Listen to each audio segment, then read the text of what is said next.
అందరికీ praise lord. June 30 ఈరోజు దేవుని వాగ్దానము. ఆయన నీకు సంపూర్ణమైన బహుమానం ఇచ్చును. రూతు గ్రంథము 2వ అధ్యాయం 12వ వచనము. నీవు సేవించే దేవుడు నీ సత్ప్రవర్తనను చూసి నీ జీవితానికి, నీ భవిష్యత్తుకు శ్రేష్టమైన బహుమానాన్ని, శ్రేష్టమైన దీవెనలను అనుగ్రహించేవాడై ఉన్నాడు.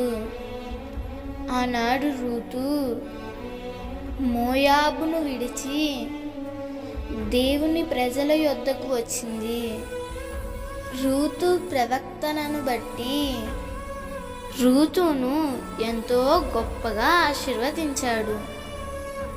యేసుక్రీస్తు వంశావళిలో రూతు పేరు లెక్కించబడినది.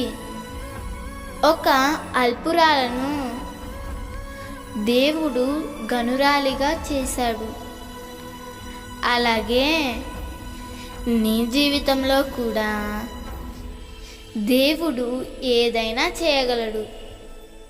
అందుకే మంచి ప్రవర్తన కలిగి దేవుని కొరకు నమ్మకంగా జీవించు. దేవుడు ఈ వాగ్దానం నీ జీవితంలో నిశ్చయముగా నెరవేర్చునుగాక. ఈ దినమంతా దేవుడు మిమ్మును కాచి కాపాడునుగాక. ఆమేన్.